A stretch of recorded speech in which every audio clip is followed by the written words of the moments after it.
who live on the outskirts of town, happy to eat what humans eat.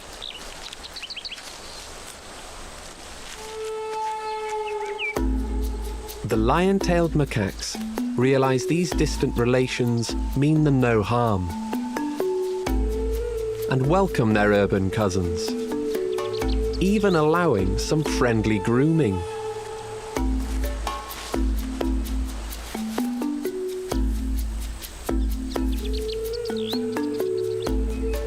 In contrast to Ravi's troop, the bonnet macaque's adaptability means their population is far bigger and more widespread.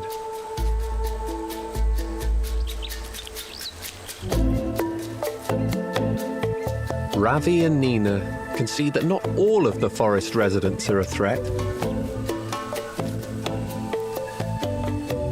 Some can be friends too.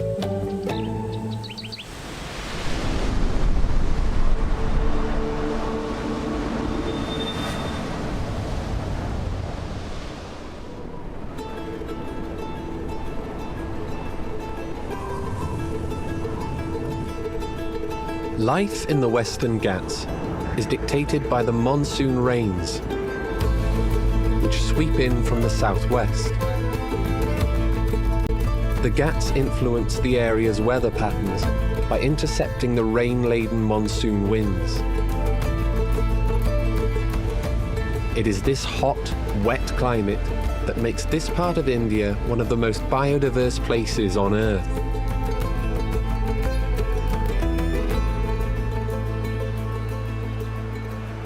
But this year, there's a problem. It's June, and the monsoon rains should have arrived by now.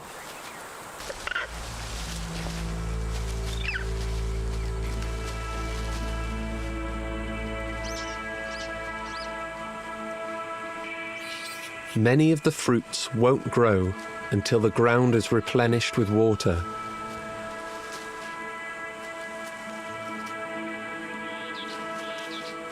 It's hard for Mindy to produce milk when there's not much food.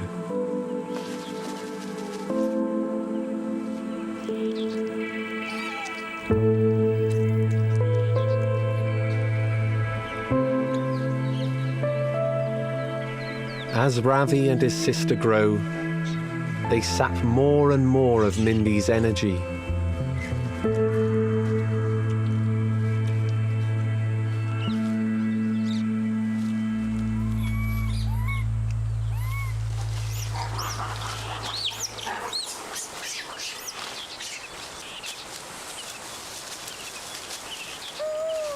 Ravi can't stay close to Mum forever.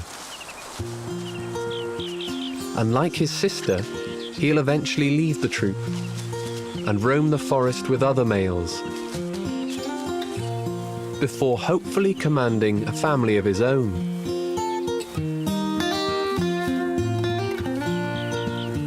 Nina will stay with her mum.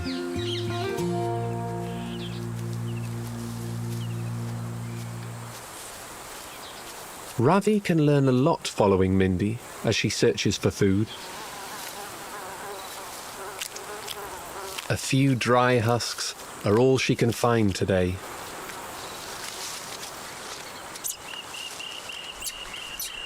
Whilst his mother is busy, Ravi sets off on another adventure.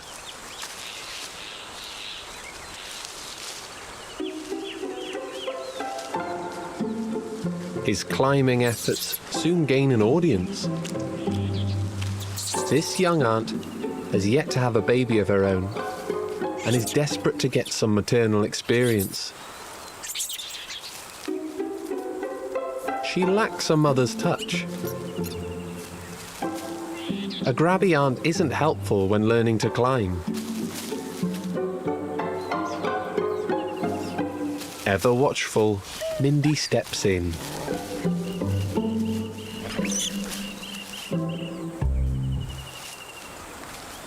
Socializing is important for Ravi, but he is still just over a month old and needs his mum to keep him safe.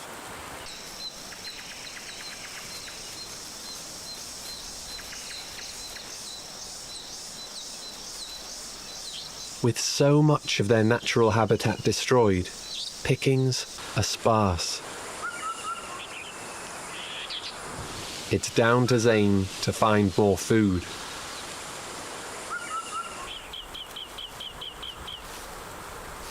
He decides to move the troop on to more bountiful lands. But it will be a perilous journey, especially with youngsters in tow.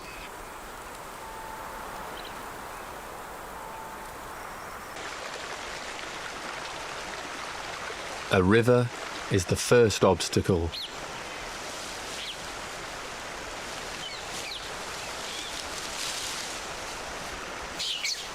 Macaques don't mind water, but faced with a choice, keeping dry wins every time. AJ makes sure everyone is accounted for and helps some of the youngsters.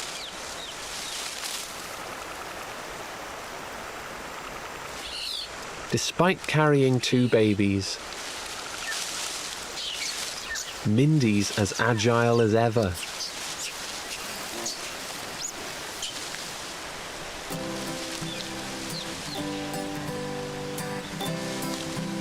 She can jump as far as anyone.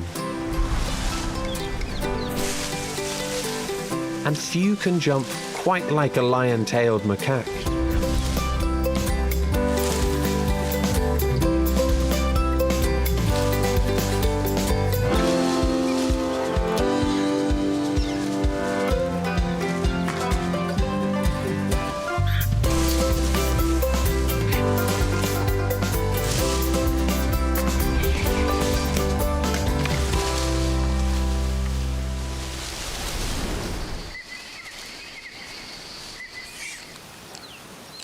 After a full day travelling, the troop takes a well-earned rest. It's still several kilometres before they reach Zane's goal. They settle down for the night.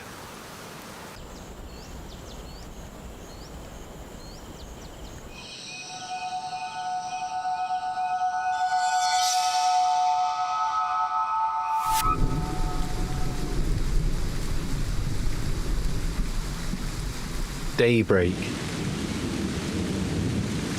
A gentle rain is an encouraging sign. These pre-monsoon showers are nowhere near the deluge they're waiting for, but they're welcome nonetheless.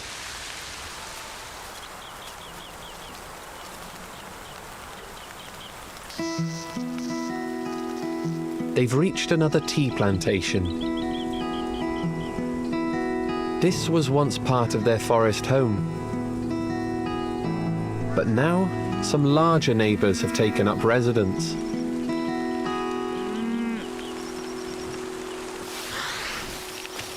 These wild cattle are called gar. Standing over 2 meters tall and weighing over 900 kilograms, their sheer size makes them an intimidating sight. And they have an appetite to match. But they don't like tea. Instead, they graze the furrows in between the crops, keeping them free of weeds.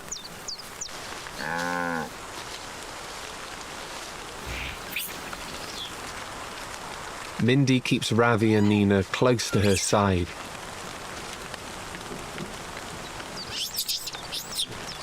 It's the first time they've seen such giant beasts.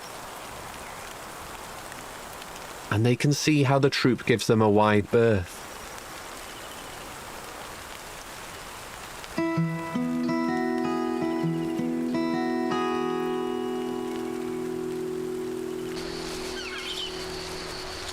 Zane guides the troop away from the plantation.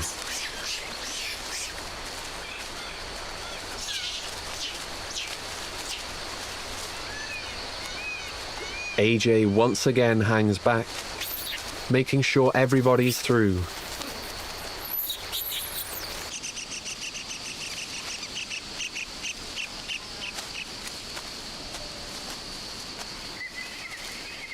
the troop stumbles upon some rural buildings.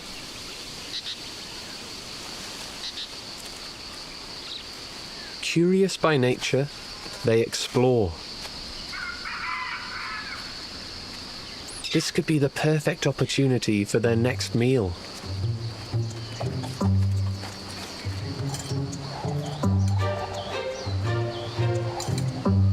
The trees may have been cleared, but washing lines, power cables, and drain pipes work just as well for infiltrating the premises.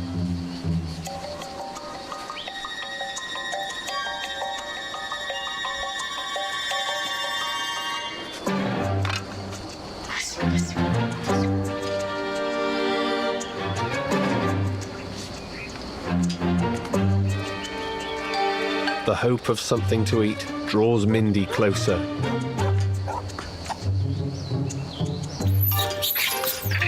But a higher-ranking female isn't letting anyone in before her. Hierarchies are strong amongst both males and females in lion-tailed macaques.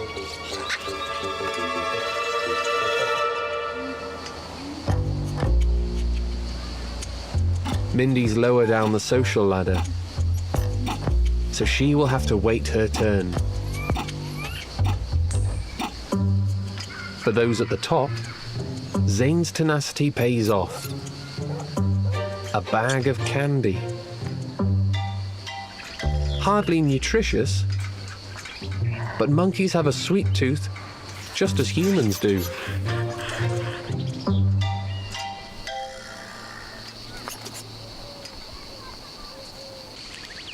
Zane's picked up something else.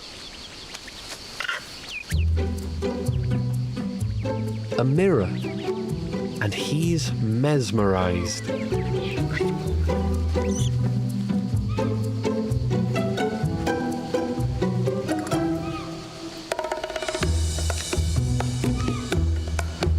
It's not actually known if lion-tailed macaques can recognize their own reflection.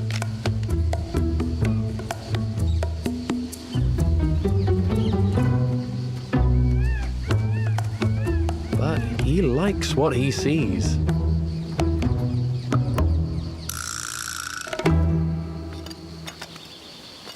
Mindy has managed to find some scraps to eat, but it's not enough.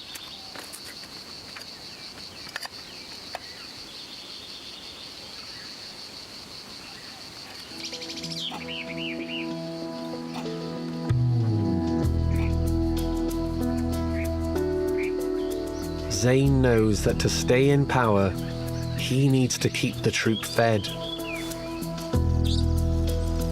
So he moves them on.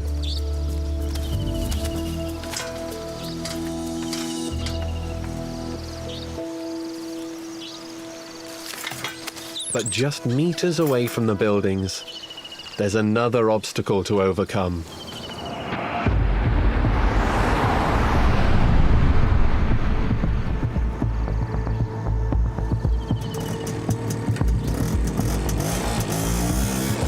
For Ravi and Nina, it's their first time on a road. The little macaques have no idea of the peril they face. One female hanging back is testament to this. She was hit by a vehicle just a month ago. She's still on the mend, but is one of the lucky ones.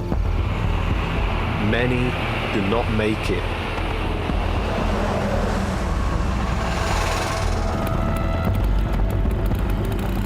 It's unpredictable and dangerous.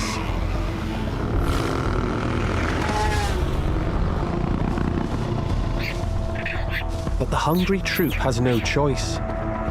They must cross.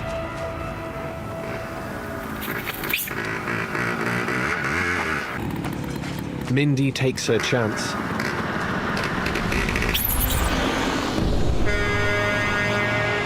Timing is everything.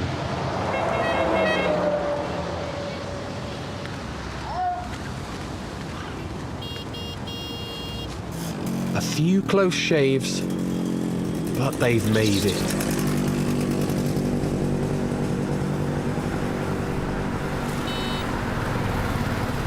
Ravi and Nina have learnt that it's not just predators they must be wary of, but busy roads too.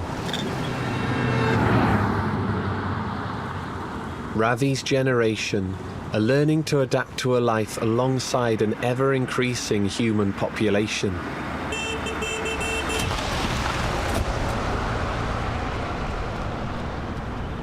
Across, they now face a concrete jungle. Lion-tailed macaques share these hills with some 50 million humans. That's one macaque to every 14,000 people.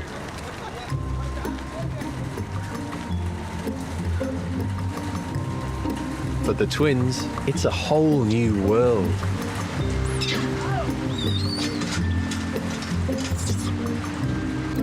As the troop passes through, they search for a bonus meal.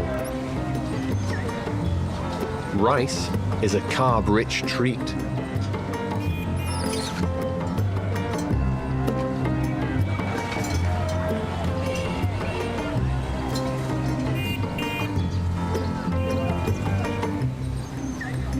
Zane has found an open window, and there's no one home. It's too risky for Mindy with her twins, so she hangs back.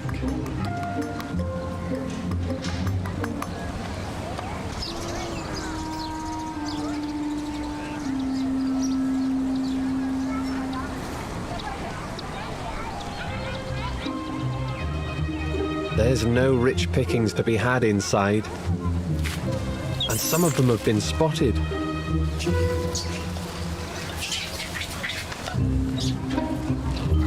So they quickly regroup.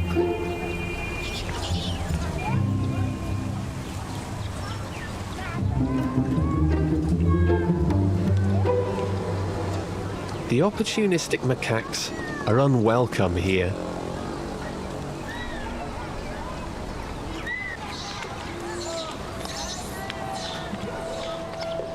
They pick their passage carefully to stay out of reach of the more hostile locals. They've had their hit of fast food, but this was just a detour.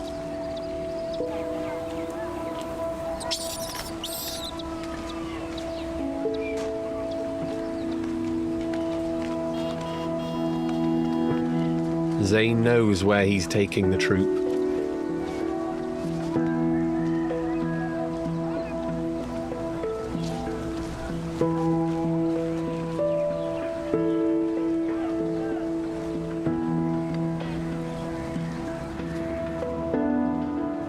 Another crossing.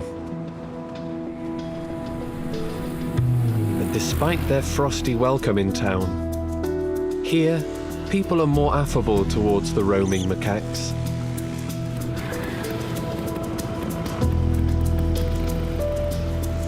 These sign-wielding volunteers make the troop's passage much safer.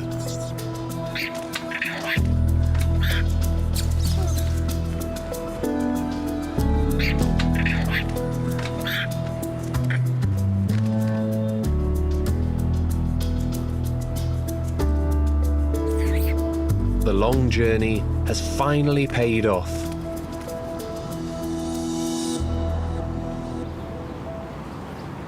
On the other side of the road is their destination.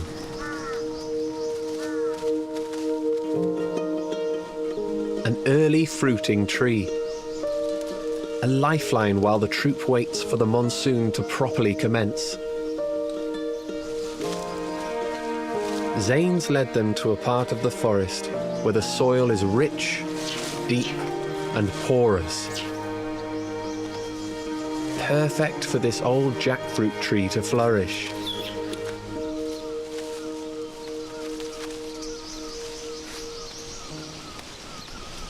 With the trees living for nearly 100 years, Ravi has learnt an important location for food. he also gets his first taste of jackfruit.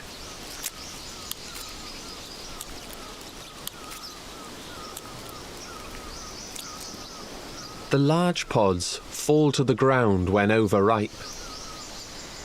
But with the monsoon yet to arrive, this one gets a helping hand from a hungry Mindy.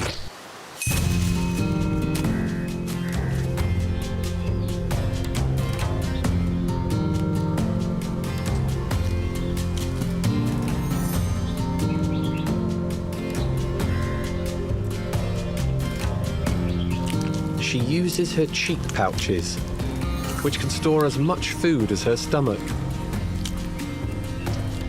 Handy if you want to save some for later, or if, like her, you have hungry twins to feed.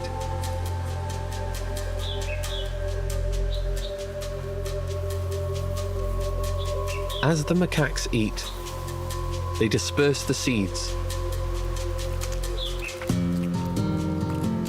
which helps them to germinate.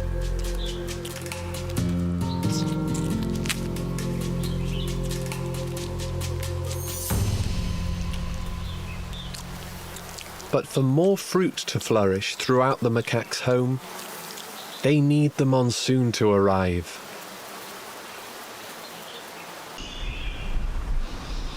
Fortunately, the recent showers were a good omen.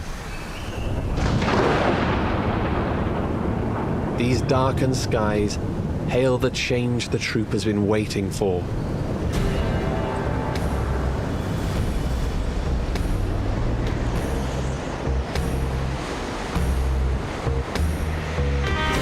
The gentle showers become a deluge and last for days.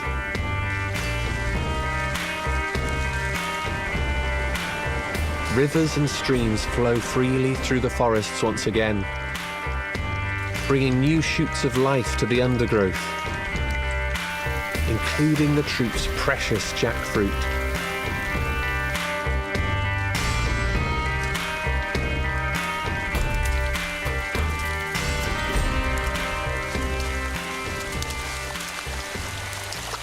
The rain is a welcome relief. And with the promise of more fruit to come, the troop must now play the waiting game.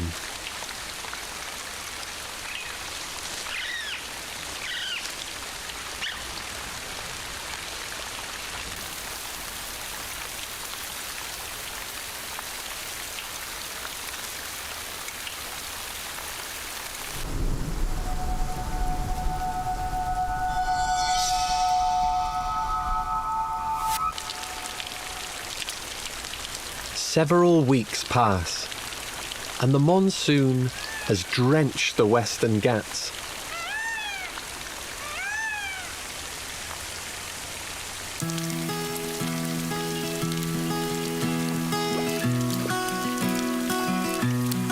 All the water has ripened jackfruit right across the troop's home range.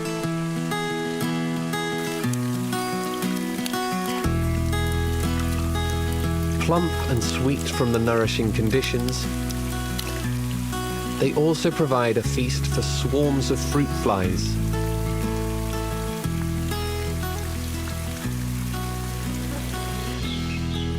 And this overripe fallen pod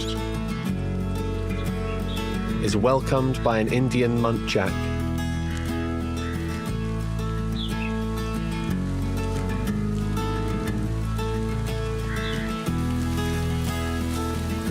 With so much food to go round, little Ravi has grown stronger since the monsoon arrived.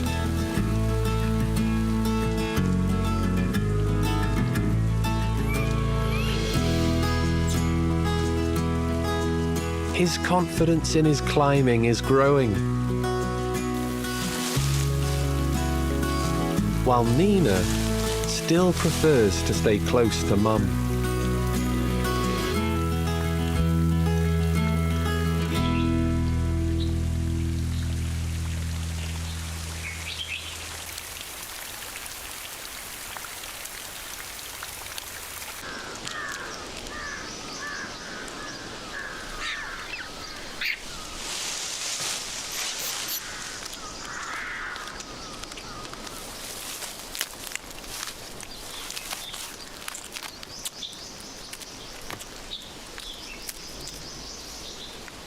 Zane's proving himself a worthy leader by guiding his huge family through some difficult challenges. But here in India's Western Ghats, life has evolved even stranger ways of ensuring the next generation succeeds.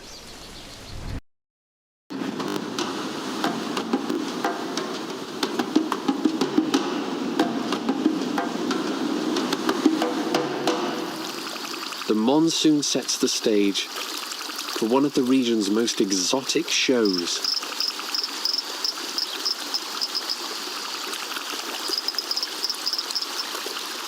These male dancing frogs are ready and waiting to perform.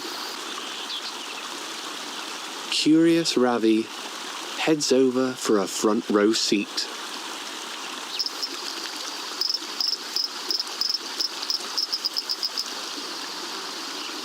With a chorus of croaks to alert female onlookers, their extravagant dance begins.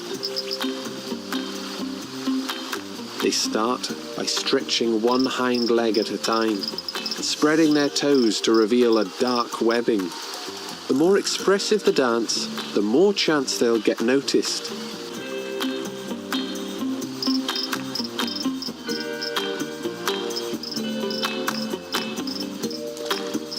If that isn't enough, a hefty kick will deter rivals.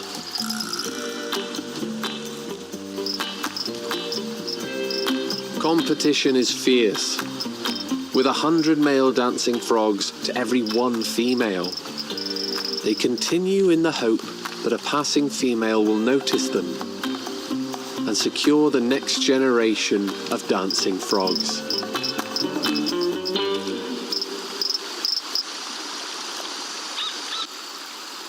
For Ravi,